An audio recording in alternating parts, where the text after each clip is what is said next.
Welcome, everyone. I'm Sandra Bargman. A few years ago, I wrote and performed a solo show called The Edge of Every Day, which was an exploration of the rough edges and contradictions we all face and grapple with. The show hit a nerve, and the relevance of the topic would only grow over time more than I could have foreseen. So, here we are. Real talk with real people, sharing stories and perspectives that spark provocative invitations to leap out of what's safe, on the edge of every day. Thanks for listening. Hello, everyone. We are live in the Hive. Thank you for joining me on this, the 41st episode of The Edge of Every Day here on TalkRadio.NYC. For those of you who are tuning in for the first time, and for those of you who don't know me yet, I encourage you to check out my bio on TalkRadio.NYC, or, of course, you can visit my website, sandrabargman.com.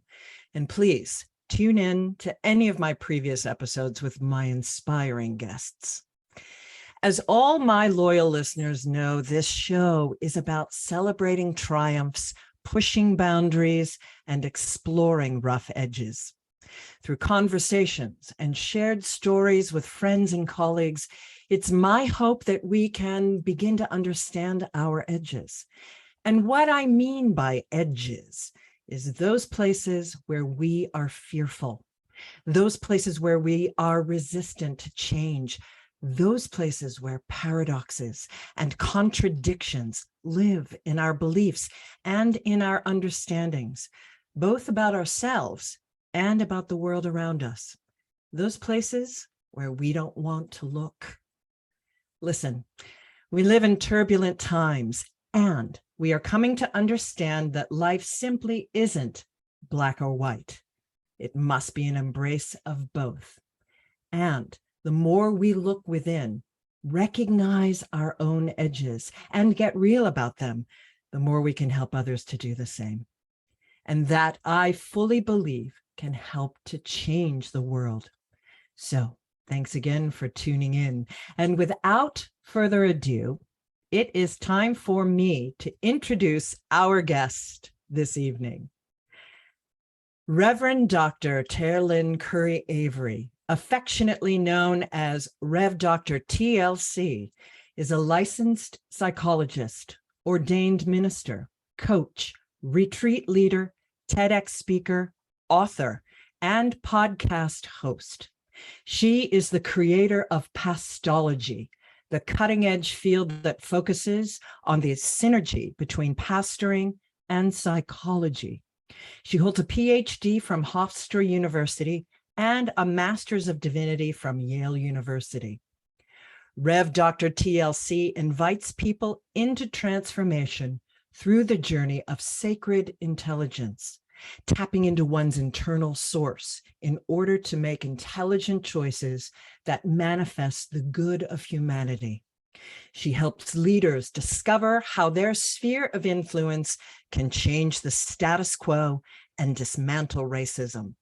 She is the author of Dismantling Racism, Healing Separation from the Inside Out, and Sacred Intelligence, the Essence of Sacred, Selfish, and Shared Relationships.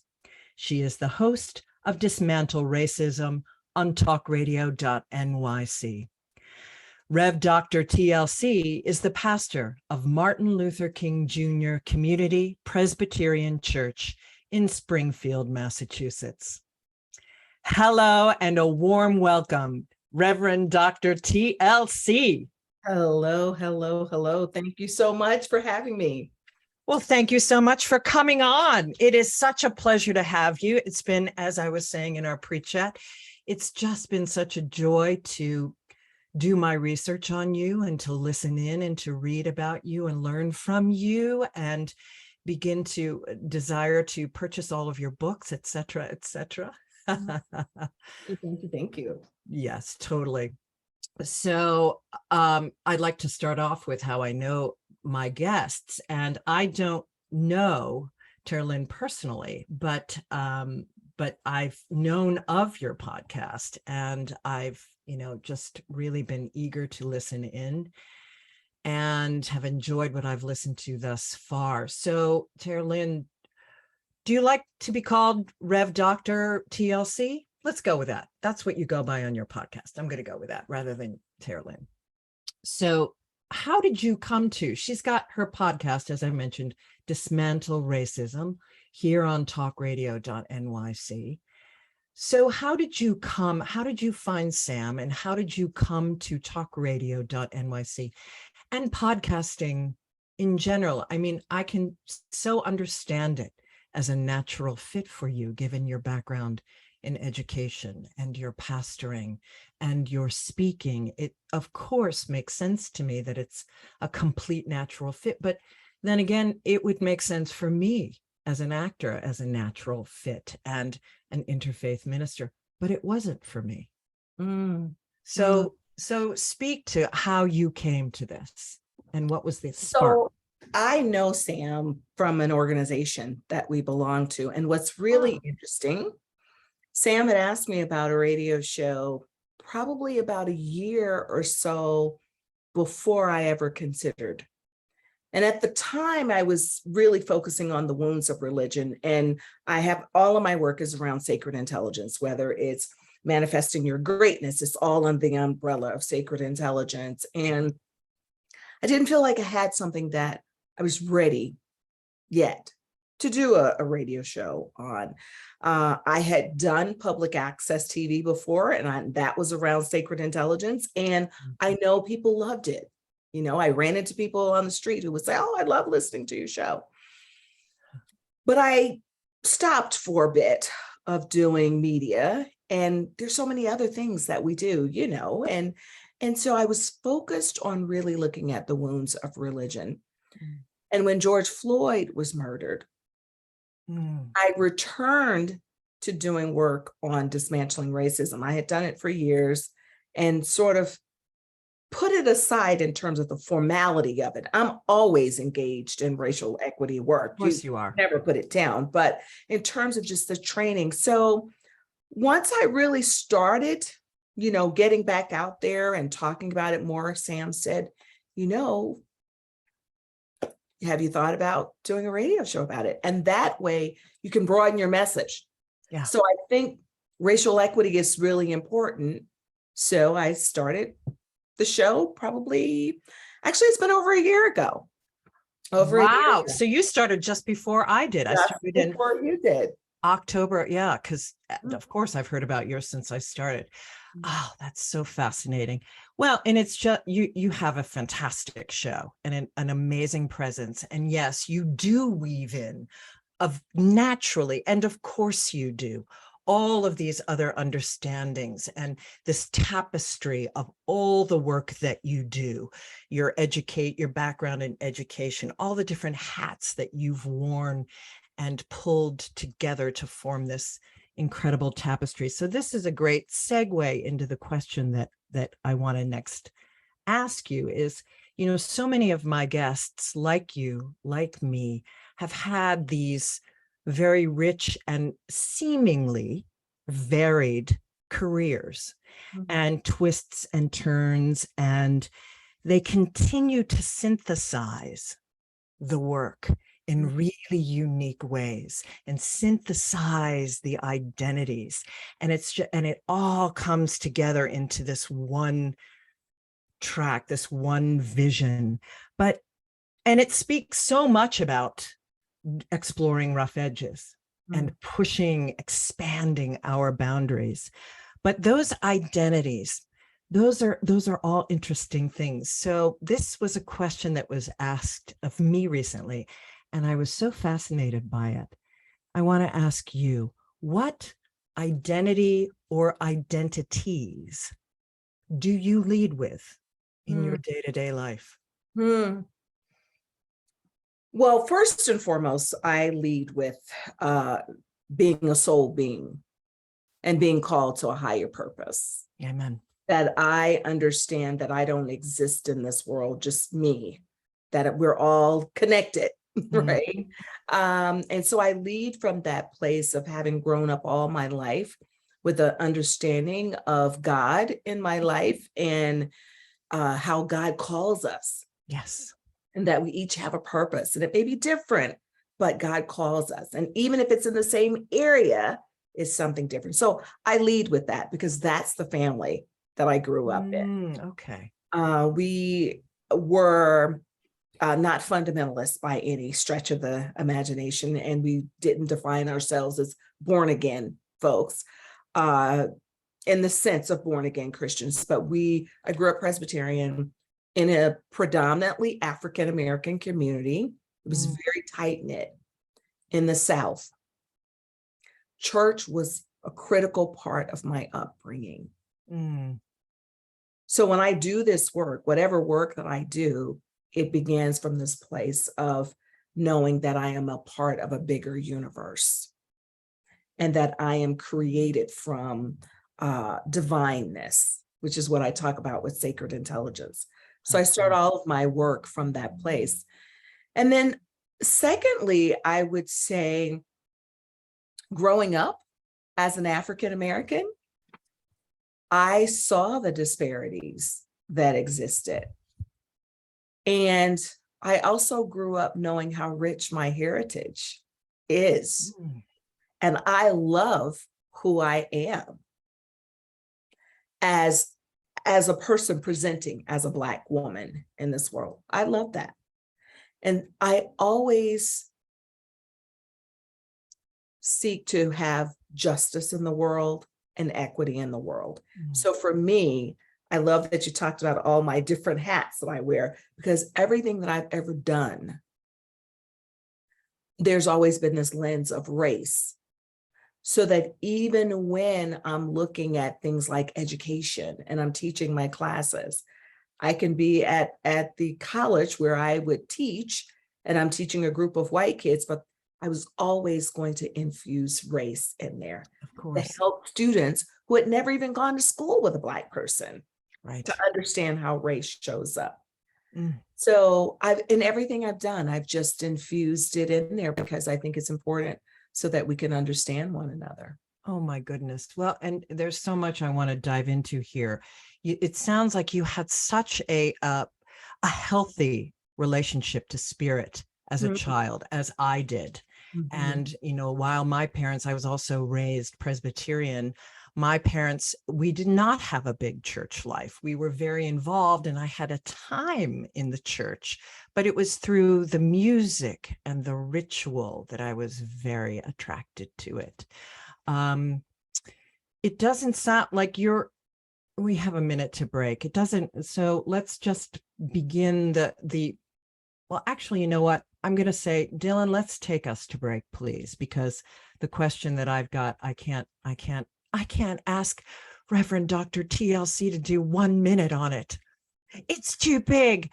So we're going to just go right into break. When we come back with Reverend Dr. TLC, we're going to dive into dismantling racism.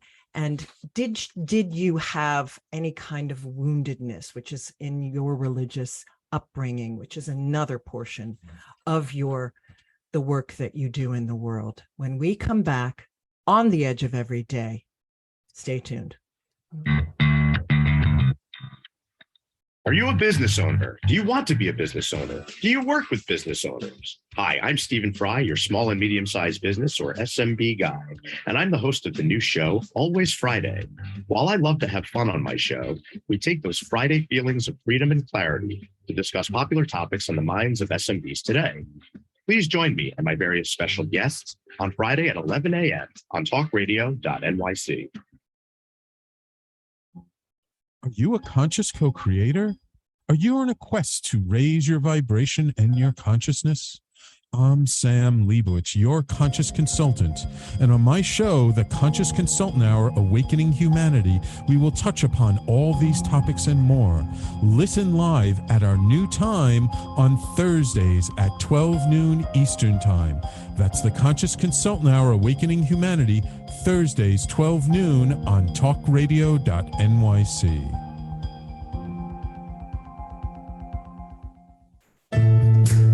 Are Are you on edge? Hey, we live in challenging, edgy times, so let's lean in. I'm Sandra Bargman, the host of The Edge of Every Day, which airs each Monday at 7 p.m. Eastern Time on TalkRadio.NYC. Tune in live with me and my friends and colleagues as we share stories and perspectives about pushing boundaries and exploring our rough edges. That's The Edge of Every Day on Mondays at 7 p.m. Eastern Time on TalkRadio.NYC. You're listening to Talk Radio NYC. Uplift, educate, empower.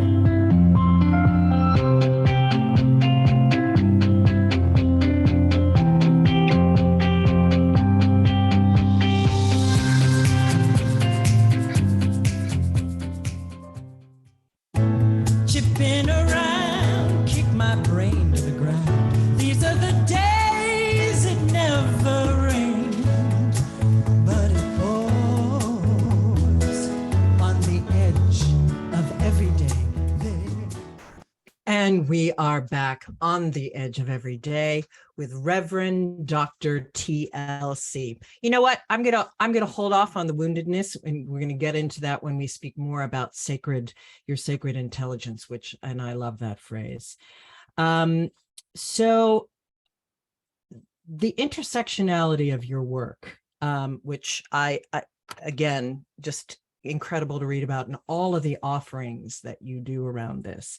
You know, what I came away with was that, as I'm always reminded of now that it's in a huge way on my radar, that racism isn't a Black and brown person problem. And I think that that's been the biggest thing, or an Asian problem, or a marginalized community's problem. It's, you know, it's the oppressor's problem.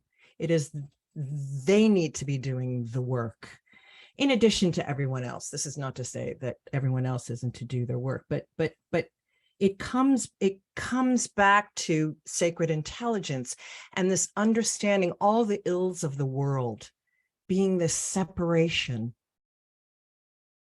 within from spirit, and the common unity, the community of humanity.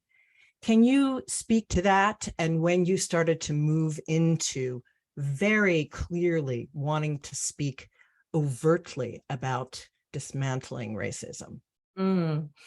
That's a great question. So I do believe that racism is a spiritual disease because we've disconnected from our greater selves. Indeed. And we're in this place where we're self-absorbed, and it's about ego, and it's about othering folks as opposed to loving folks and seeing the manifestation of the divine in everybody, however you define the divine. What I also think that we miss in this whole conversation, particularly when I think about white folks who will say, well, it's not, I don't experience racism. I'm not a racist, right? Yeah. I think that people fail to understand how racism, one, it impacts us all, whether it's positive or negative, it impacts us all, right? But there's a cost. There's a financial cost to white people if you really look at economics of racism. If you look at the housing market, who gets to own a house and who doesn't, and how that impacts the economy. There are people much more fluent than I am who talk about this, but look at it that way. Oh, totally. And look at it in businesses. Exactly. The most diverse are the ones that are most productive. Exactly. All of my business leaders I have on say exactly that. Yes, because you're missing out on so much talent. And when people say, oh, I can't find anybody of color to be in this position, well, where are you looking is the question, right? So it impacts us from that perspective. It impacts us when we think about even just from a mental health place, an emotional place of what white people experience when they're not connected, when they want to have a conversation, for instance, about race, but they're too afraid. And they live in that place of fear, or worse yet, shame. Yes. Guilt. Oh, I have to interject here. I must. The shame and the guilt. around 2013, 14, 15, I was really noticing the increase, because it was coming on our radar, the increase, me as a white person's radar, thank you very much, of the increase what appeared to be, but it was just because it was in the news more, of police brutality.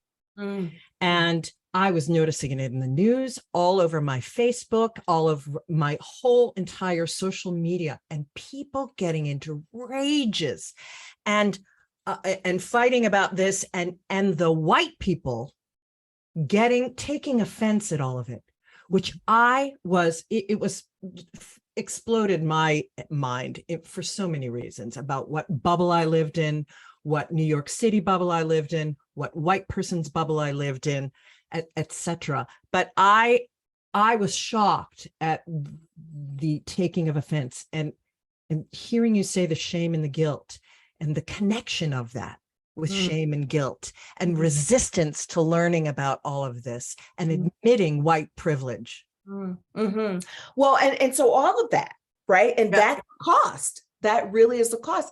The other thing that I hear white people say all the time, I just had a conversation with another white woman about this earlier today, who was really annoyed with another white woman for saying this, that like, I just can't do this work because it's too overwhelming and it's draining. And she said, it just makes me so mad, because think about what people of color, Privilege.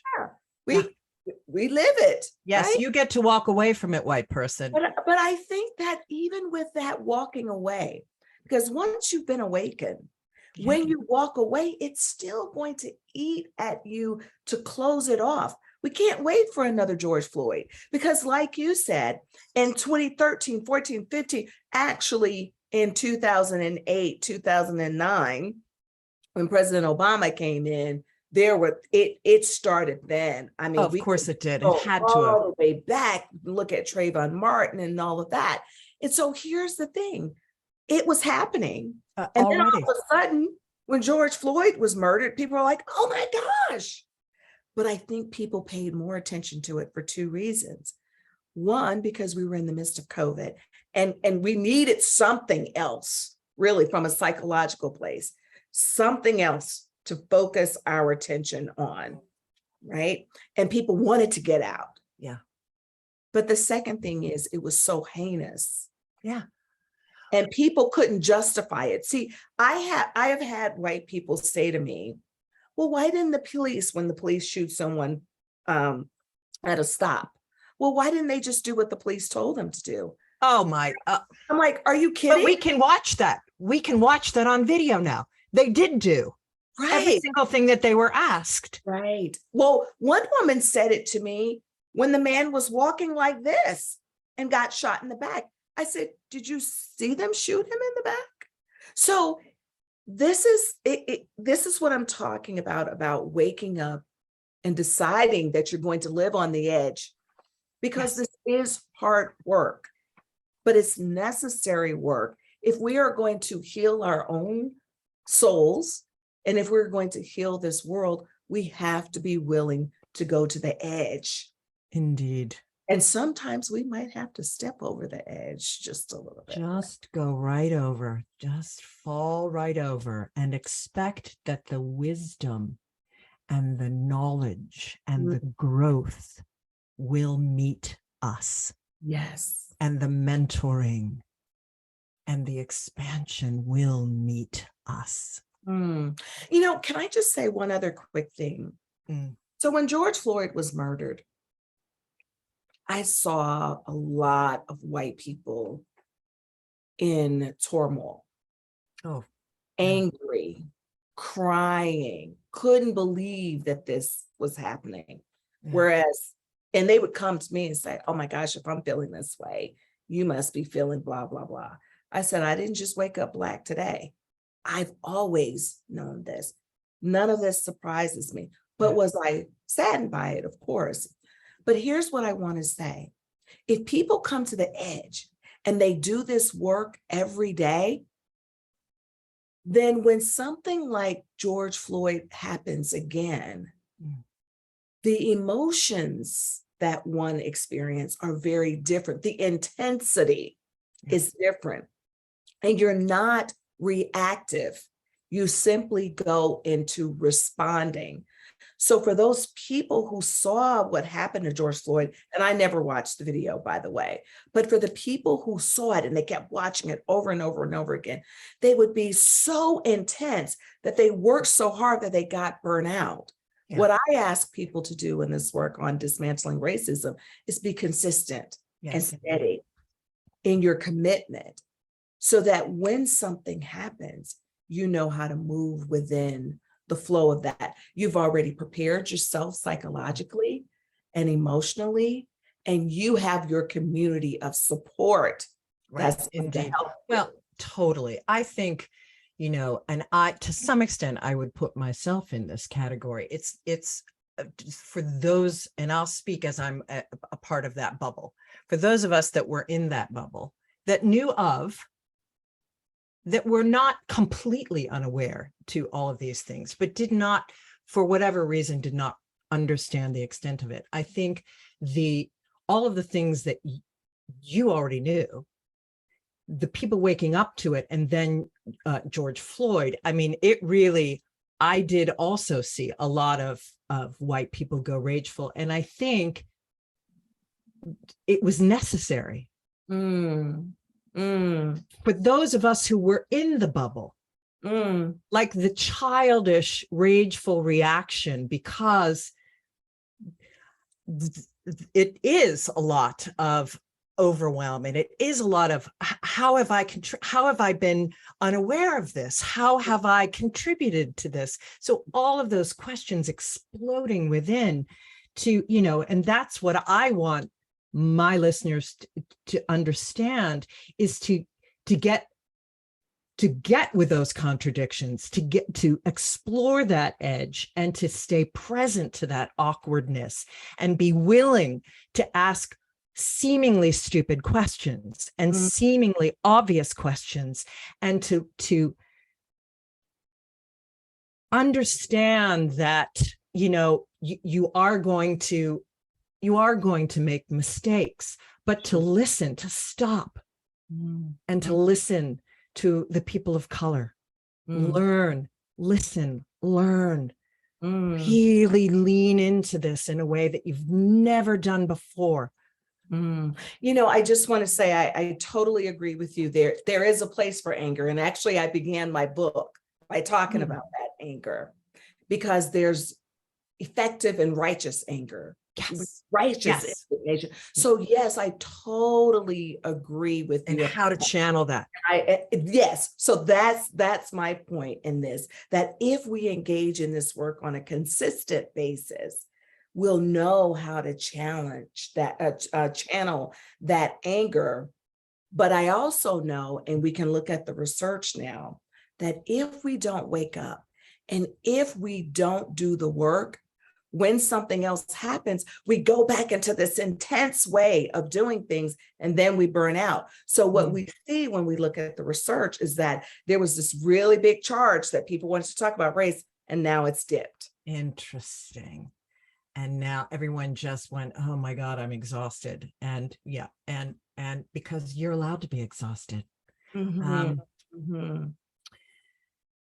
my goodness. I'm going to have you back. That's very clear. I have so much that I want to ask, but we've got to go to break. And I want to come back after our glorious break, where you, the listener, get to hear about all of the fantastic shows that we have here on TalkRadio.NYC. When we come back, we're going to learn about sacred intelligence and hear about, continue to explore sacred intelligence, looking within, and how it can continue to inform how all of us work towards dismantling racism. We come back with Reverend Dr. TLC on the edge of every day. Stay tuned. Are you passionate about the conversation around racism? Hi, I'm Reverend Dr. TLC, host of the Dismantle Racism Show, which airs every Thursday at 11 a.m. Eastern, on TalkRadio.NYC. Join me and my amazing guests as we discuss ways to uncover, dismantle, and eradicate racism. That's Thursdays at 11 o'clock a.m. on TalkRadio.NYC. Are you a small business trying to navigate the COVID-19 related employment laws? Hello, I'm Eric Sauver, employment law, business law attorney, and host of the new radio show, Employment Law Today. On my show, we'll have guests to discuss the common employment law challenges business owners are facing during these trying times. Tune in on Tuesday evenings from 5 p.m. to 6 p.m. Eastern Time on TalkRadio.NYC.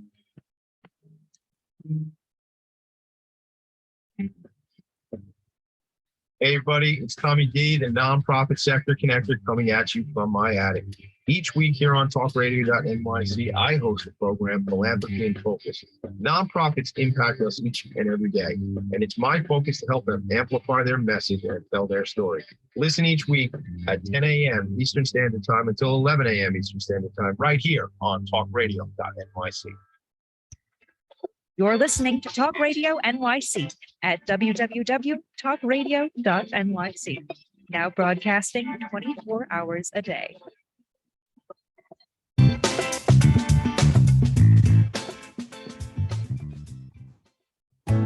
Chipping around, kick my brain to the ground. These are the days it never rains, but it pours on the edge of every day. And we are back with Reverend Dr. TLC. So tell us about this wonderful phrase, sacred intelligence. Well, sacred intelligence actually comes from merging my two loves, and that is, my love for God and my love for psychology, because I've always asked a million questions, and I ended up becoming a psychologist. And it's interesting because I was raised in a family where I could ask 1,000,001 questions about the Bible, and my family always tried to entertain, and they couldn't answer them, but at least they would try to entertain. Stay present to you. I love that. Exactly. So this term, sacred intelligence, came from a really good friend understanding my mission, what I was trying to explain to her. And when I was doing a lot of therapy, that's the name I had for my practice. Because for me, sacred intelligence is about really understanding two things: that we're loved unconditionally and we're divinely created. And within that, there's a going inward where we tap into the greatest part of ourselves, where we can make choices that are intelligent. Yes. And those choices are designed to manifest my greatness, while at the same time, I'm helping you and other people manifest their greatness. It's not about solely saying, oh, it's the choice that's best with me, because that's very egocentric. Unhealthy ego. But it's really about saying, let's go inside. So in my first book on sacred intelligence, I talked about the importance of developing that sacred relationship, connecting with something much higher than yourself, whatever that is for you. And then there's a selfish part, which is the reflection, the self-reflection, setting boundaries, learning how to say no, getting rid of unhealthy relationships, cleaning out your own psychological stuff. And then the third piece is the shared relationship. Those relationships that we have with other people, and how to create healthy ones with other people, how to help them, again, to manifest their greatness. So how does that relate then to to dismantling racism? Because that's my model, sacred, selfish, and shared. The three pillars that I talk about in my book is, what's your sacred motive for doing this work? And then how do you have to engage or shift your selfish mindset in terms of whether you believe that it's possible to dismantle racism, because it starts with a belief. Yes. And then what's the shared movement Now, how do you take who you are and go out into the world and help the world to become a better place? So it's still all about the sacred, selfish, and shared. So in my book, I talk about the sacred intelligence journey of faith. And I say faith because I believe that we have to have faith that it is possible to do this. And we have to have faith in our fellow human beings. Indeed, because why else would we incarnate? Exactly. We're here to serve and do this work. Exactly. Signed up for this party. Certainly we did.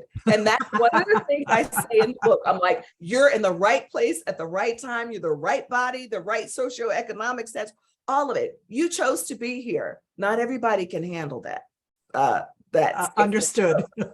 So I try to be careful which settings I'm saying it in, but we're here. We're here because there's something for us to do. And no matter how small, do you know that during the civil rights movement, there were people who made sandwiches for people who were marching, or people who were photocopying because it was photocopying. We didn't have social media to get everyone organized. Exactly. So there were people who were doing whatever they could do to help the movement. There are people for my show who will do things for me. Sometimes I'll have people, when I have an event coming up, they'll say, oh, it's no charge to do it. That's their way of helping in the movement. Yes. So what I want people to understand, the consciousness around racial equity isn't about you being out in the street marching every day or every second of your mouth saying, oh, what about race? What about race? What about race? It's a lived experience where you're conscious about how inequities show up, so that you're always asking the question in your circle, who's missing? Yes. Who's missing in this conversation? Who's missing in my all white neighborhood? Why is it all white? Yeah. So that's what it's really about. And it's what I want people to understand, because folks will say, oh, it's too heavy. I can't deal with that every day. Or I don't know enough. All I want people to do is raise their awareness. Yeah. And when you know better, you do better. Indeed. And awareness. How do people continue to raise their awareness? They listen to your podcast. They read your book. They take some of your offerings, your workshops and things. So how do you work with leaders, and how do you, and specifically, how do you work with white leaders and white people and begin to expand their understanding, their racial consciousness? I love that phrase, racial consciousness. And how do you respond to the phrase, I don't see color? How are these, all of these, I know. You're asking me like 5 questions that would take 10 minutes to. This is right. Exactly. This is why you have to come back. Yes. It's just too much. So first and foremost, let's see. I'll tackle this one first. It's absolutely not true that you don't see color.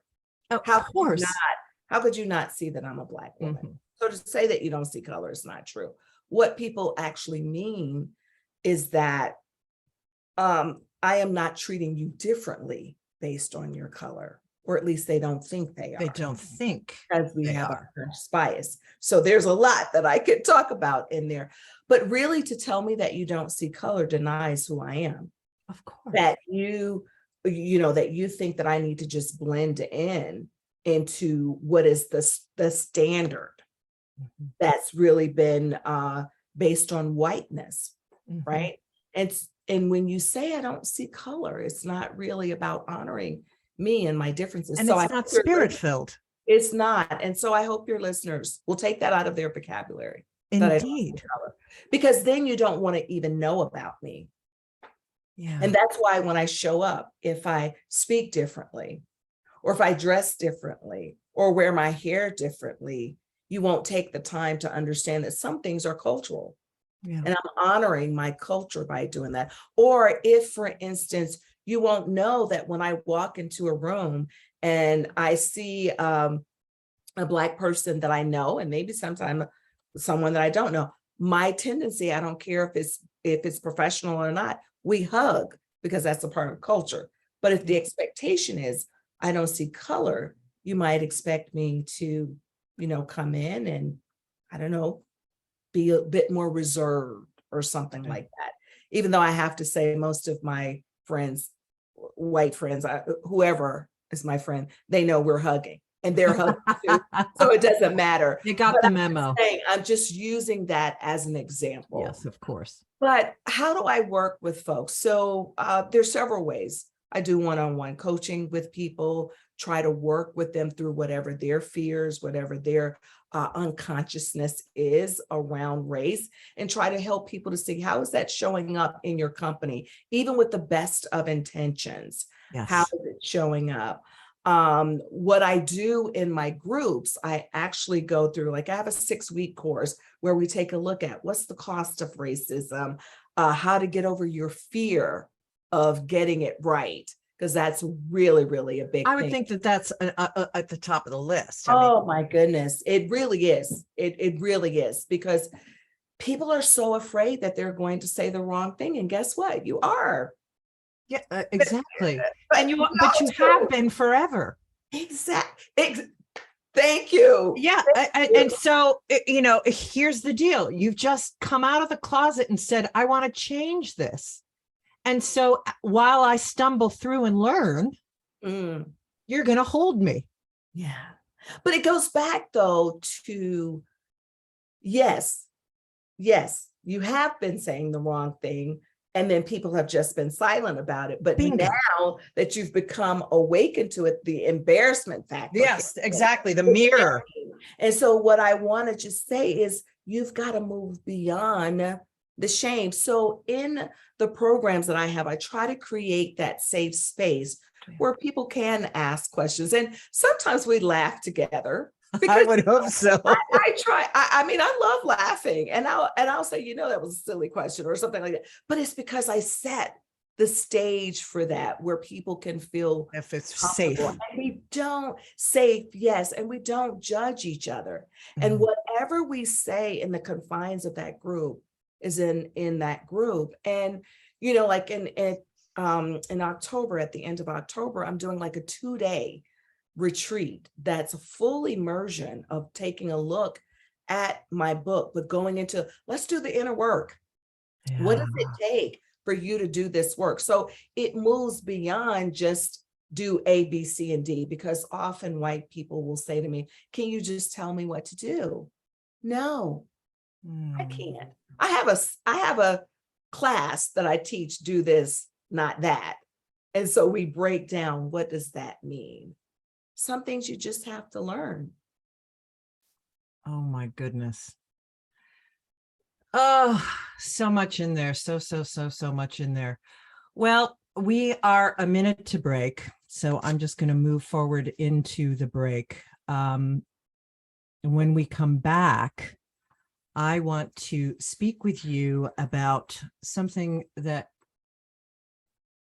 maybe you'll comment on, that I think dismantling racism is our number one thing that we as Americans, we as humans, of course, must handle.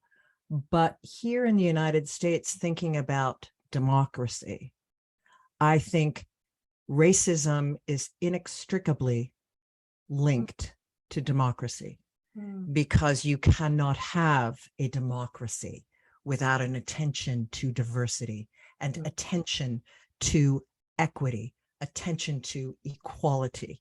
You cannot have it. And we are here at the edge of that understanding, that there is no turning back from it. Everyone is too awakened to this now. And we are at the crossroads where we must begin to do this hard work in a bigger way and really begin to heal it and choose democracy and choose equality and equity and freedom for all. Or we can step away from it and dig in, our heels in, and choose authoritarianism. and white supremacy Mhm. and the continuance of what's already been happening. So when we come back with Reverend Dr. TLC, we will get a comment on that perhaps, but we will also move into what's next, what's on your next leading edge when we come back on the Edge of Every Day. Stay tuned. Hey everybody, it's Tommy D, the nonprofit sector connector, coming at you from my attic. Each week here on TalkRadio.NYC, I host a program, Philanthropy in Focus. Nonprofits impact us each and every day, and it's my focus to help them amplify their message and tell their story. Listen each week at 10 a.m. Eastern Standard Time until 11 a.m. Eastern Standard Time, right here on TalkRadio.NYC. In a post-COVID world, you may have many unanswered questions regarding your health. Are you looking to live a healthier lifestyle? Do you have a desire to learn more about mental health and enhance your quality of life? Or do you just want to participate in self-understanding and awareness? I'm Frank R. Harrison, host of Frank About Health, and each Thursday, I will tackle these questions and work to enlighten you. Tune in every Thursday at 5 p.m. on TalkRadio.NYC, and I will be frank about health to advocate for all of us.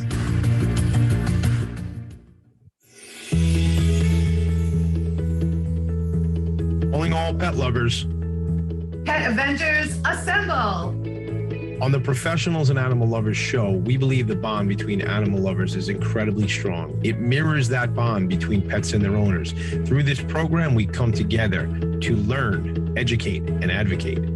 Join us live every Wednesday at 2 p.m. at TalkRadio.NYC. You're listening to Talk Radio NYC at www.talkradio.nyc. Now broadcasting 24 hours a day.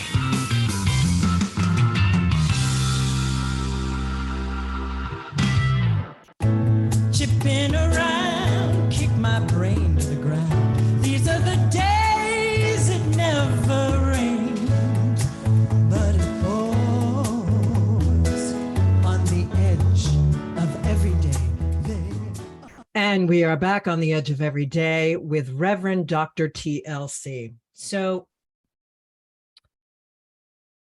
do you have a comment for how I ended out our last bit? I mean, is there really a comment for that? It's so overwhelmingly obvious to me.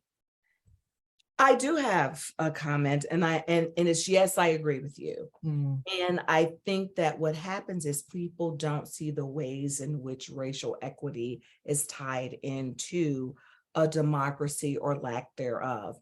And I will take abortion rights as a prime example, because I had a guest on my show who actually talked about how abortion rights were rooted in racism. And it came out of during the 60s when integration began to happen, the 50s and 60s when integration began to happen. White people took their kids out of school and they wanted to put them in private schools and or different school. And so they couldn't get federal funding if it was about integration and Right. all of that. But if they talked about abortion and it being a religious thing, religious freedom and all of that, they could then get money. So that's how white people were able to segregate themselves. Also, I believe, and I'm not real clear about this one, but I heard a story on another radio show around the Roe v. Wade and the particular organization that's still engaged in helping women get abortions down in Mississippi. It was an area that was highly populated by people of color and Black people, right? So when we talk about these issues, we think that they don't matter, but look at how you take away from one group, eventually it hits us all. Oh, Because totally. regardless of what your personal beliefs are about abortion, look at how many people are impacted by that. Oh, completely. And look at how many women of color are going to be impacted. Low income women who are going to be impacted by this. You better Right? believe it. It's And all about power. a power and control for sure. And so when we say that we don't have to stand up, when you don't stand up for one group, it's going to hit home eventually. Because we're all connected and the power is all connected. That's right. That's right. Ooh. Remember that, listeners, when you go to the voting booths. So, switching gears. It's funny, you brought up something we laugh a lot in our workshops, and I loved that you said that. And when I was asked the question about what identities I put forward, of course, spiritual leader was the first, but just right up there with it was comedian. Yeah. And the sacred power of humor, of getting us out of our own way and disarming us. Yeah. Yes. It's so important because I think, look, and I can't speak for all white people. I can only speak about the white people who I talk to. I understand how scary this is. And I understand that people wonder, am I judging them in the moment? And that's why I have to create the space to say, this isn't about what I'm thinking. What is it that you think about yourself? Yeah. And let's move to that. Yeah. Right? I am very fortunate at this point in the work that I do. Folks are self-selected to come to me.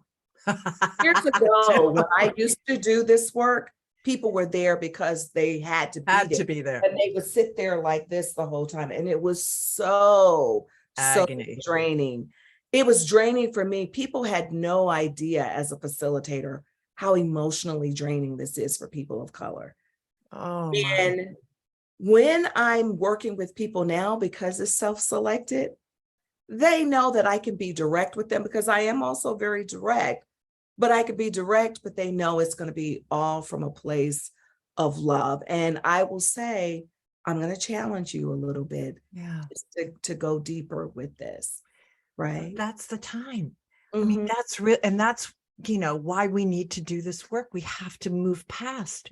Yes, it's a challenge. And yes, move forward. That's right. But you know what? I also give people tools to help regulate themselves as well. Because that's the whole psychology part of it too, right? Like, I don't just take you to the edge and hold you just fling them off the edge. Like here's tools to deal with it. But sometimes you just got to be uncomfortable and just live in the discomfort. You've got to live in it. But that holy discomfort that is polishing you. Yes. Oh, yes, Pastor. Indeed. Indeed it is. So we just, I think, we have an open space and an open heart where we're there to learn and everybody just kind of connects with one another. Amen. Amen, amen, amen. And I want to take one of your courses too, BTW. But we'll talk about that later. So what's next for you? What's your leading edge? Do you have something that's brewing, a new thing? I mean, you just came out with Dismantle Racism. Maybe, maybe you're still in and podcasting, as we were talking about, is no tiny bit of work.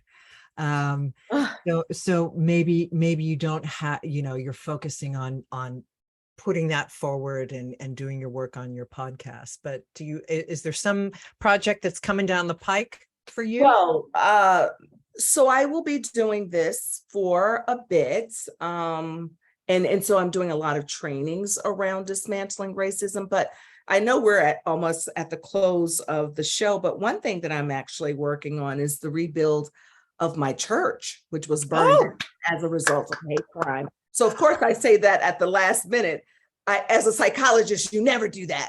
But so I'm working on the rebuilds of that. And this shows people like, look, this is real stuff. I'm not making up racism. My church was burned down as a result of it, right? So this is why it's important to do this work. Oh my goodness. Amen. Yeah. So how do people find you? How do people find your books? They can find me at sacredintelligence.com. There's a link there for the book as well. There's a link there for all of the work that I do. You can contact me through the website if you want to work personally with me, if you want to have me to come into your organization. But just do the work. Find somebody to do this work with. Oh my goodness. So, and before, well, no, I'm going to thank you first. I'm going to just say, my goodness gracious, thank you so much for coming on the show. Thank you for sharing your wisdom, your knowledge, your sacred space, your full heart and your beauty with me and with our listeners. It has been such a joy to have you on. Thank you so much, Sandra. Thank you. To our listeners, thank you so much for engaging in this, listening in, going out and doing the work, going out and follow up and look and read these books and go over her website and move more deeply into this work and look more deeply within and be willing to challenge yourself. So before we say goodbye, Rev Dr. TLC, what is a last nugget that you can leave us with? I want to remind people that each of us has the power to change the status quo, and that the power of one contributes to the power of community. Amen. Remember, you are always at the edge of the miraculous. Till we see each other next week, take good care. This is our last dance. This is our last dance. This is ourselves under pressure. Under pressure. Under pressure.